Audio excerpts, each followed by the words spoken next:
Hey everybody, it's Mike Frieder here with On-Call Compliance Solutions, and I'm back with another compliance tip of the week. Today we're talking about NIST SP 800-171 Control 3.7.4. Check media containing diagnostic and test programs for malicious code before the media are used in organizational systems. This is a very interesting control because as much as it sounds like it would be common sense, you'd be surprised. A lot of times we get CDs and DVDs from vendors with program updates. We get thumb drives from vendors with program updates.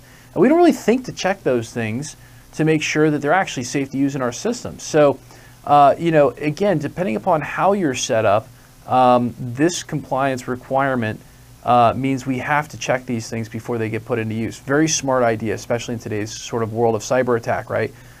These things can come in from any variety of medium. And look, if you've got a vendor that got infected, right, and they're mass producing, program updates on some kind of medium, yes, that still does go on, in fact, then you know what, we've got to check that. We've got to be making sure that everything that goes into our system is clean.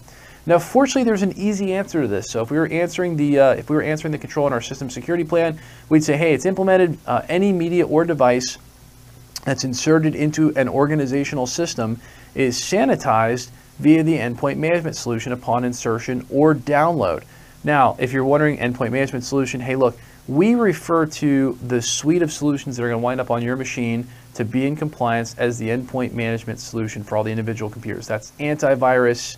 And in a lot of cases, it's not just antivirus. Newer antiviruses are kind of referred to as like endpoint detect and response, EDR. If you're a Sophos, sort of customer, they've got XDR, Elemento POR, like whatever it is. But the point is that it's a suite more so, than just antivirus. It's probably got a lot of solutions in there.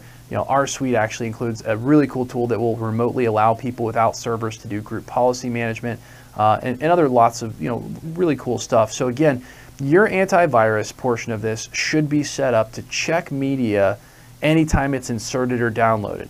So again, you put the USB drive in, you'll see a little bubble that comes up saying scanning device. That should be your antivirus and a sign that you're meeting this control. So hey, if you're trying to get compliant with DFARS, NIST SP 800-171, or CMMC on your own, and you're looking for help, our compliance experts are always on call for you. Visit NIST800-171compliance.com or check out the bio below for links to make life easy. There you can find more information about how we can help, self-schedule time at your convenience with one of our compliance experts through any form on the website, or learn more about our completely done-for-you services that can have you on your way to being compliant in just 2 to 3 days. It really doesn't have to be that hard. If you love the content we're putting out for you, help us out with a big thumbs up on that like button, or even better, smash the subscribe button to get the latest compliance content as soon as our compliance nerds roll it out. It's a great way to stay prepared for that upcoming CMMC certification.